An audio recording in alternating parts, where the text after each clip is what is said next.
Welcome to the another episode of Abstract Thesis series. In this series, we are digging deep into the Power BI concepts. If you have not subscribed, subscribe to our channel and press the bell icon so that you can get notification for our new video.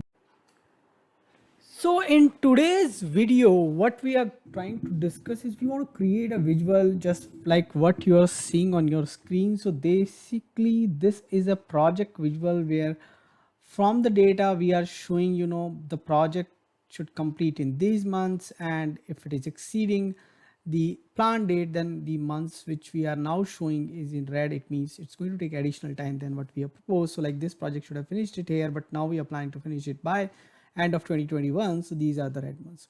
So this is the visual I want to create. So first of all, what data we got for, and what we are planning to do here is we are going to use matrix as a project visual, and we are going to show colors out here.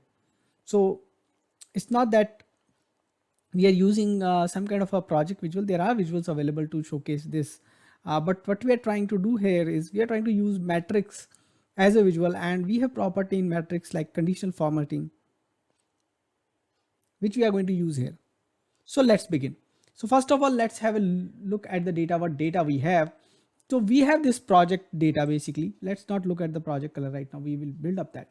So we have this project, and now this project's having a start date, and we have expected end date, and then we have an end date. Now, so between this date to this date is the project is when it is available. Now, what we need is we need to get all the dates between these two dates. So we need to build up something or some measure along with the date table to get this. So what I have done is I already have a date table which I built it. Let me show you. So I have a date table which is there since 2018 till 2021, and I have month year, sort year, quarter year, and a month column. Month number column is the one which I have required there especially for this visual, so I have added that. And you can see if I go to the month year here, I have actually given a sort column as the month year sort. So this is already done, but here we are going to use year and month year column. So what is projects now? How do I get a project count? First of all, okay, to get the project count, what I need to do, let me click here and let me try to create a new measure which is project count. Okay,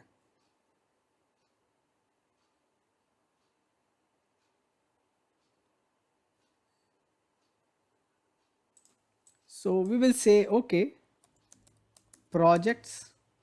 Okay, let's say projects. We don't have a project, so we already have a project, so let's call it project count. Okay, so count x filter. I want to filter the date table, or we can. So we want the filter to happen for date table, or we can do it for project table. So how can we do it? We have to say, let's say we want to filter, let's say project table for this. So we say filter project, and we say project at start date is less than equal to max of date of date, and project dot end date is greater than equal to max of date of date. Now there could be min and max depending on the requirement. Means this is, if it is going to be month, is it's something like that, the month end, the project starting before the month end and ending is after the month end. So that's the dates you are considering out here. Okay, and then we are going to do the count of the project IDs. So we have that as projects. Okay, let's see. So now what we have to do is we have to create a matrix visual. So I'm going to drag a matrix visual out here.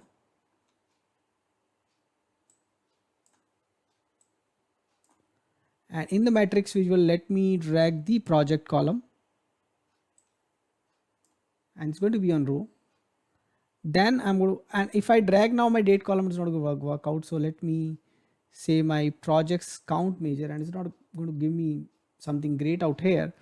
So what let me do is let me drag year on the column, and you start seeing something. And let me now drag the month.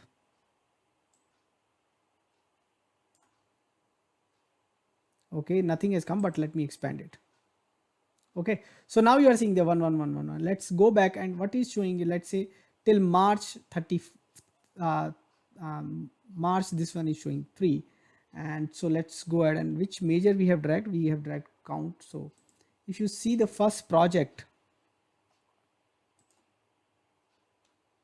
is from 1st to March to 31st, this one, and the last one is from the 1st April till 31st of December 2021. So from the 1st of April, okay, from 31st. So let's look back what formula we have. So the formula we have is, so project count and project end date. So end date is end, and then there is expected end date, so which it's supposed to expect. So now what I can do, wherever this is available, let's color it something. So we'll create a color major, and we say okay.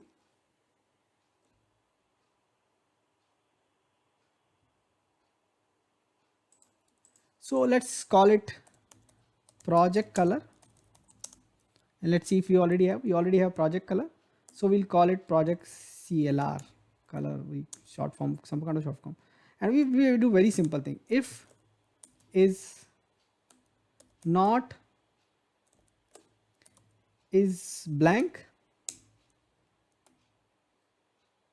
project count, then we can say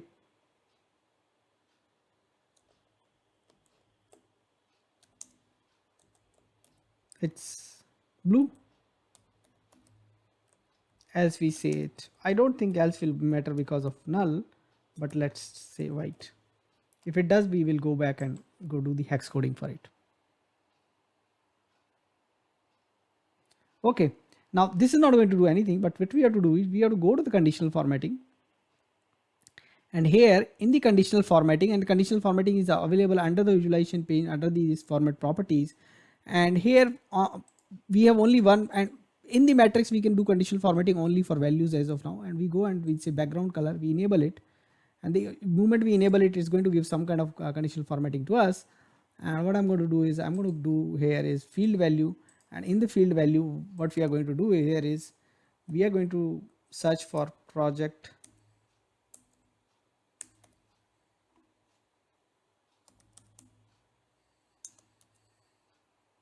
color, and you see, okay. And this total is something which I don't need. So let's go and look at the subtotals, and can we disable row subtotals? Okay, column subtotals. Okay, now it's look much better. Okay, now we anyway don't need totals out here. Okay, so now you can see that this visual is getting displayed the manner we wanted. Now the only problem here is in that visual what we have seen is if the date was after the expected one, we were seeing it is red. So what we are going to do is we are going to modify our color one. Okay, so now let's do here, and now that's where let's break it here, and we start a new switch. So switch true,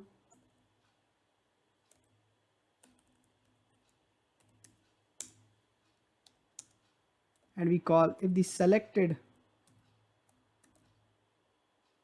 you can use selected value or we can use max. So let's try selected value of date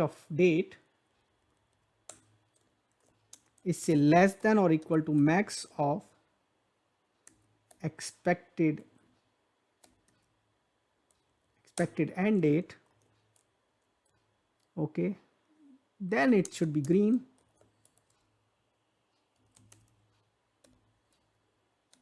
and else it should be red. We don't need blue now, we just need to end it here. We can have white or something which is there, and let's see.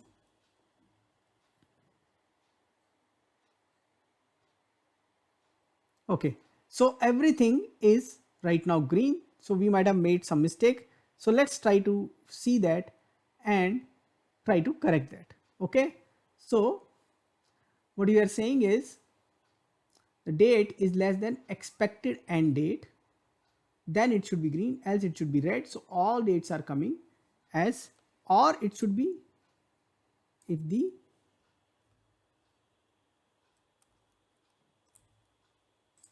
or let's simply try to make it max also and then see.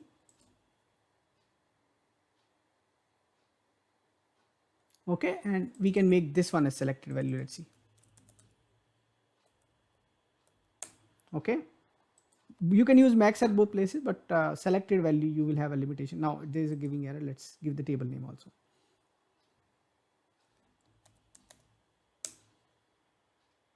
Yeah, let's see. Okay, so now this date we are displaying it green and it is red after the date. So in this manner you can do. So conditional formatting, this is basically what we typically call major color conditional formatting. Now but this is not same as what we have done. Okay, now still it is showing this font, and then that's where we are going to do the trick. So what we are going to do is, not only we have done conditional formatting for the background, we will go ahead and do it for the font also. So the moment I clicked it, it's going to do some kind of conditional formatting. I go and choose the field value, and that's where field value with a major is the one which is very powerful, and that's where we can do a lot of play around. And let's search for CLR, and we have this major. And sometimes if you select color scale or rule from here, you might not be able to drag something which is having different kind of data type. So you just need to be careful. Now this looks very similar to what we have looked initially. Now this doesn't have any text value, so you're not displaying, you're just displaying it like visual. So go ahead and try this out. Do let us know what else you want us to cover in this particular series. Thanks for watching this video. Thank you. Keep watching, keep asking questions in comments, subscribe to my channel and press the bell icon so that you can get notification for new videos. Thank you.